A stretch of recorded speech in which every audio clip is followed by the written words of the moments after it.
अस्सलाम वालेकुम, आदाब। मैं सैयद जावेद हसन। 1937 में जिस बिहार के पहले प्रीमियर या प्राइम मिनिस्टर मोहम्मद यूनिस हुए थे, उस बिहार में मुस्लिम सियासी लीडरशिप लगातार घटती जा रही है। हालत यह है कि 2025 के विधानसभा चुनाव में सिर्फ 11 मुस्लिम विधायक ही चुनकर आए। पिछले 73 साल में यह सबसे कम नुमाइंदगी है। गौरतलब है कि इस बार 11 मुस्लिम नुमाइंदों में एक भी महिला नहीं है। अररिया से शगुफ्ता अजीम को बड़ी उम्मीद थी, लेकिन कांग्रेस के आबिदुर रहमान के हाथों उन्हें शिकस्त से दो चार होना पड़ा। कांग्रेस को दूसरी कामयाबी किशनगंज में मिली, जहां से कमरुल हुदा खड़े थे। अल्पसंख्यक कल्याण मंत्री रहे जेडीयू के मोहम्मद जमा खान चैनपुर से अपनी सीट बचाने में कामयाब रहे। इस बार राष्ट्रीय जनता दल से 3 उम्मीदवारों को कामयाबी हासिल हुई। रघुनाथपुर से उसामा शहाब, ढाका से फैयाज रहमान और बिस्फी से आसिफ अहमद ने जीत दर्ज की। सबसे ज्यादा 5 उम्मीदवार AIMIM से चुनकर आए। मुर्शिद आलम ने जोकीहाट, तौसीफ आलम ने बहादुरगंज, सरवर आलम ने कोचा धामन, बायसी से गुलाम सरवर और अमौर से पार्टी के प्रदेश अध्यक्ष अख्तरुल ईमान ने कामयाबी हासिल की। जेडीयू ने इस बार 4, कांग्रेस ने 10, राष्ट्रीय जनता दल ने 18, लोजपा ने 1 और AIMIM ने 27 उम्मीदवार मैदान में उतारे थे। भारतीय जनता पार्टी ने किसी भी मुस्लिम उम्मीदवार को टिकट नहीं दिया था। आरजेडी के अख्तरुल इस्लाम शाहीन का समस्तीपुर से हार जाना चौंकाने वाली घटना है। वो जेडीयू की अश्वमेध देवी से हार गए। इसी तरह कांग्रेस के विधानसभा में पार्टी लीडर और कदवा से उम्मीदवार शकील अहमद खान का जेडीयू के दुलाचंद गोस्वामी से हार जाना भी चौंकाता है।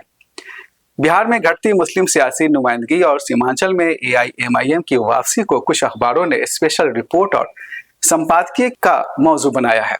टाइम्स ऑफ इंडिया में शिजान निजामी की एक रिपोर्ट छपी है, जिसमें कहा गया है कि असदुद्दीन ओवैसी की पार्टी AIMIM 5 सीटें जीतकर एक बार फिर सीमांचल इलाके में एक अहम फैक्टर बनकर उभरी है।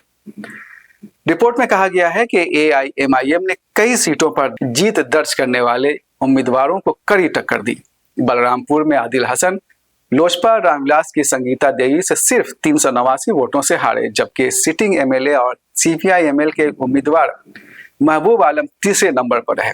इसी तरह ठाकुरगंज में AIMIM उम्मीदवार गुलाम हसनैन दूसरे नंबर पर है। इस सीट से जेडीयू के गोपाल कुमार अग्रवाल ने जीत दर्ज की, जबकि आरजेडी के सऊद आलम तीसरे नंबर पर है।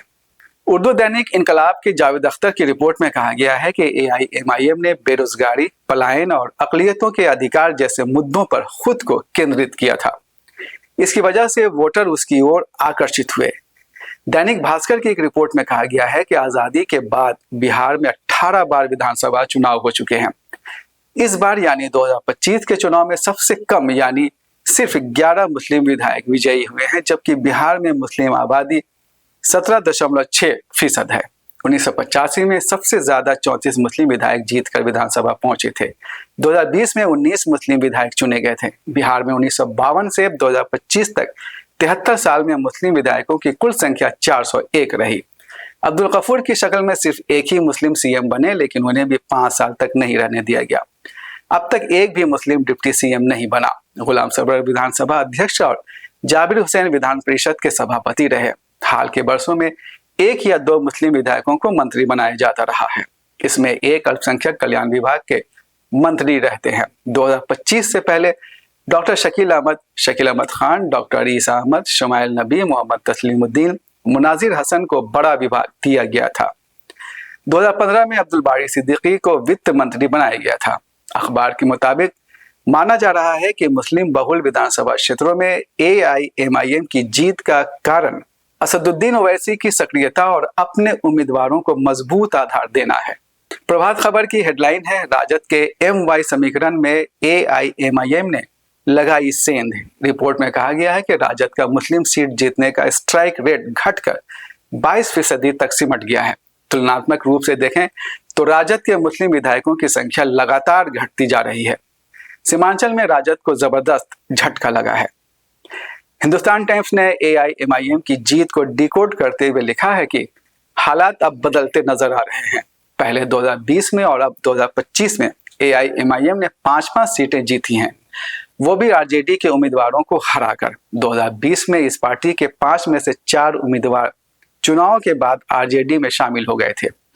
आरजेडी ने एक अभियान चलाया जिसमें मुसलमानों से तेजस्वी को मुख्यमंत्री बनाने की अपील की गई और एआईएमआईएम को भाजपा की बी टीम कहा गया। इसके बावजूद सीमांचल क्षेत्र में गैर मारूफ एआईएमआईएम उम्मीदवारों ने आरजेडी या कांग्रेस के मुस्लिम उम्मीदवारों से अधिक सीटें जीती। कुछ तो ऐसे निर्वाचन क्षेत्रों में जहां 50% मुसलमान हैं। महागठबंधन सीमांचल की 24 सीटों में से सिर्फ 5 ही जीत पाया, जबकि यह क्षेत्र कभी उसका मजबूत गढ़ हुआ करता था। अखबार आगे कहता है कि ऐसा क्यों हुआ? थकान, फीका चुनाव प्रचार और इसे हल्के में लिए जाने की नाराजगी, इन सब के मेल ने पुराने मजबूत रिश्ते को कमजोर कर दिया होगा। तेजस्वी यादव को लगता होगा कि वह कानून खत्म करने का वादा मुसलमानों को आकर्षित करने के लिए काफी है, लेकिन आम लोगों ने शायद ऐसा महसूस नहीं किया। इसी तरह भाजपा का डर या कोई विकल्प नहीं वाला फैक्टर भी आरजेडी की उम्मीद के अनुसार काम नहीं कर पाया। और सबसे बढ़कर सौतेले व्यवहार की भावना यानी गठबंधन ने 2% वोट बैंक वाले एक व्यक्ति को डिप्टी सीएम का चेहरा घोषित कर दिया, लेकिन राज्य की 17% आबादी वाले समुदाय के बारे में कुछ भी कहना जरूरी नहीं समझा। इसने आरजेडी पर से मुसलमानों का भरोसा कम कर दिया होगा। इसका नतीजा यह हुआ कि मुस्लिम यादव समीकरण में गंभीर दरार पड़ गई, जो आने वाले दिनों में आरजेडी के लिए अस्तित्व का संकट बन सकती है। वहीं इसी अखबार ने अपने संपादकीय में लिखा है कि अब एआईएमआईएम के पास राजद से ज्यादा विधायक हैं। बिहार लोक संवाद के कंसल्टिंग एडिटर समी अहमद कहते हैं कि एआईएमआईएम के सामने अब 2 अहम चुनौतियां हैं। बिहार विधानसभा चुनाव का जो रिजल्ट आया है उसकी कई तरीके से समीक्षा की जा रही है, कई तरह से विश्लेषण हो रहा है, कई तरह से लोग अपने अपने नतीजे उससे निकाल रहे हैं, मतलब नतीजों का नतीजा। लेकिन एक बात जो कही जा रही है वो है एमआईएम के परफॉर्मेंस के बारे में, कि उन्होंने कैसे 5 सीटें जीत ली, बल्कि एक सीट तो वो 391 वोट से हारे, कटिहार जिले में जो बलरामपुर सीट है वो। तो पहली बात यह है कि आरजेडी की जितनी बड़ी हार हुई है या महागठबंधन की जितनी बड़ी हार हुई है, उसके बाद अब महागठबंधन के पास 2020 की तरह ये कहने का मौका नहीं है कि एमआईएम की वजह से पोलराइजेशन बढ़ गया और इसलिए उनकी हार हुई। 2020 में चूंकि वो काफ़ी करीब थे, तो उस वक्त बहुत से लोगों का ये मानना था, उन लोगों को यकीन था इस बात पर कि हाँ एमआईएम की वजह से पोलराइजेशन हुआ और उसकी वजह से वहाँ पे हार हुई। अब देखिए इस बार हुआ क्या कि जो सीमांचल में 24 सीटें हैं, उनमें पिछली बार तो आधी सीटों पर एनडीए को जीत मिली थी यानी 12, लेकिन इस बार तो उससे भी आगे सीटें बढ़ गई और वो हो गई 14। जबकि एमआईएम ने पिछली बार भी 5 सीटें जीती थी, इस बार भी 5 सीटें जीती। अब याद रखने की बात यह है कि एमआईएम और आरजेडी का रिश्ता बहुत ख़राब हो गया उस वक्त जब आरजेडी ने उनके 4 एमएलएज को तोड़ लिया। और उस वक्त ओवैसी साहब ने ये भी कहा था, जो उनकी पार्टी के सबसे बड़े नेता है, ये कहिए कि उनके सदर कहलाते हैं बैरिस्टर असदुद्दीन ओवैसी साहब, तो उन्होंने कहा था कि या इस तरह का उनकी पार्टी के किसी आदमी ने बयान दिया था कि 4 का बदला 40 से लेंगे। अब बदला लिया कि नहीं लिया ये तो वो बता सकते हैं, लेकिन हुआ ये कि बड़े पैमाने पर आरजेडी को हार का सामना करना पड़ा। 143 उम्मीदवारों का ऐलान किया था उन्होंने और केवल 25 सीट, मतलब 100 से ज़्यादा सीटों पर उनकी हार हुई। 100 लगभग 18 सीट आप मान सकते हैं उनको। और जो पिछली बार उनका सबसे बड़ी पार्टी बनने का एक एजाज़ हासिल किया था, उन्होंने सम्मान हासिल किया था, वो सम्मान उनका जाता रहा और केवल 25 सीटें आई। कांग्रेस पार्टी का हाल ये रहा कि वो 6 सीटों पर सिमट गई। तो लोग ये मजाक से कहने लगे कि कांग्रेस पार्टी तो एमआईएम के बराबर हो गई, और एक वक्त में एमआईएम उससे आगे ही हो गई थी लीड में, और ट्रेंड्स मिला के अगर देखा जाए, जीती हुई सीट और ट्रेंड्स मिला के देखा जाए। अब इसमें एक दिक्कत कांग्रेस के साथ क्या हुई कि वो कटिहार जिले में कदवा जैसी सीट हार गई, जहां से शकील अहमद खान जो बिहार के कांग्रेस लेजिस्लेचर पार्टी के प्रमुख थे, उनको हार का सामना करना पड़ा। लेकिन एक चीज़ जो अभी हम एमआईएम के बारे में बात करेंगे, लेकिन उससे पहले ये बात करना चाहते हैं कि बलरामपुर की सीट वो भी कटिहार जिले में है, जहां से 2 बार जीते थे सीपीआई-एमएल के महबूब आलम, एक जुझारू नेता माने जाते थे, निडर नेता माने जाते थे। वहां पर संगीता देवी खड़ी हो गई और उन्होंने जीत हासिल की, जबकि दूसरे नंबर पर आदिल हसन रहे, एडवोकेट आदिल हसन, जो शुरू से एमआईएम के साथ जो अख्तरुल साहब है प्रदेश अध्यक्ष, उनके साथ रहे और प्रवक्ता भी थे वो, और बाद में वहाँ से उम्मीदवार भी बने।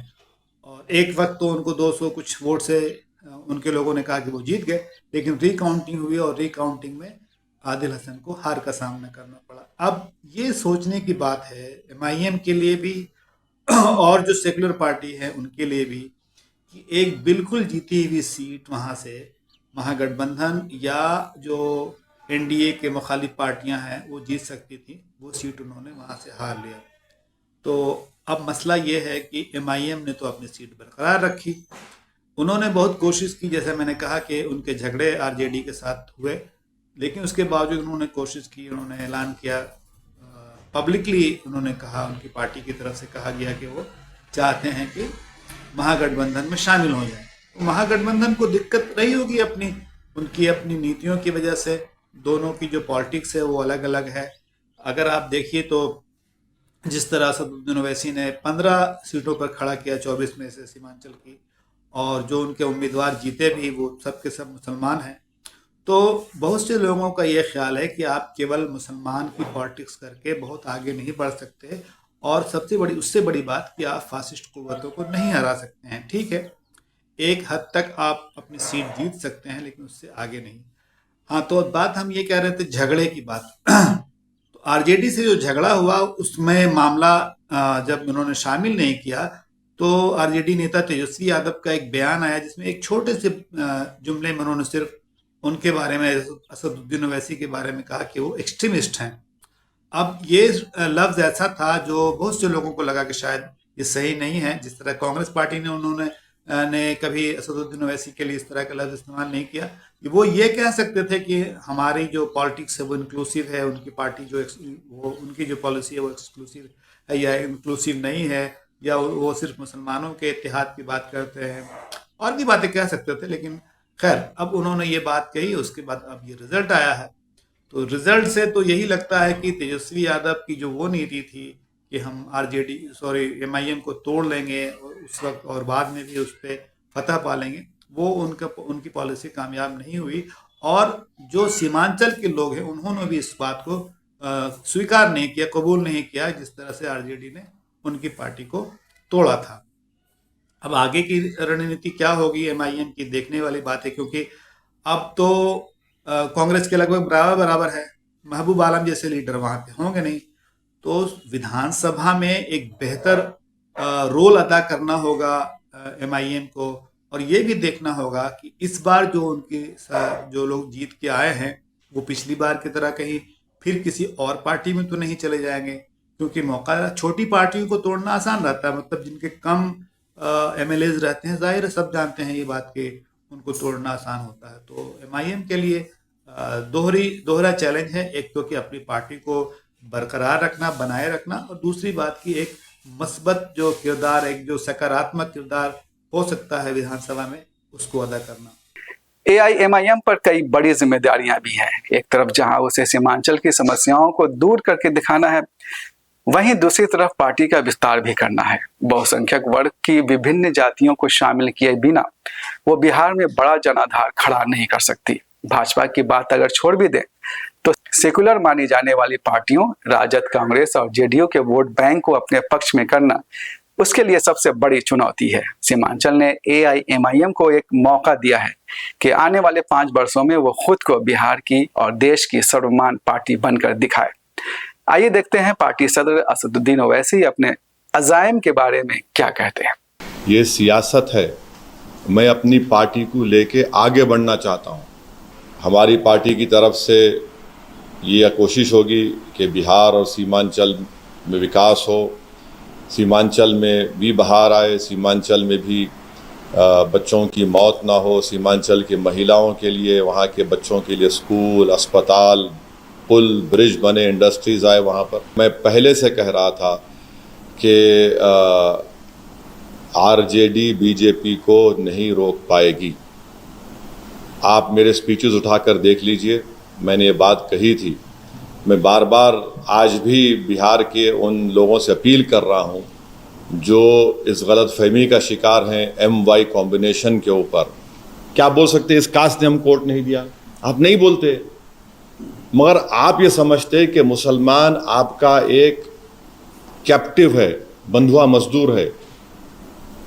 कब तक आखिर ऐसा आप बोलते रहेंगे? और हम तो मुस्लिम समाज से अपील कर रहे हैं कि आप वोट डालने वाले मत बनिए, सिटीजन बनिए। वोटर मत बनिए, सिटीजन बनेंगे तो सिटीजन राइट्स आपको मिलेंगे।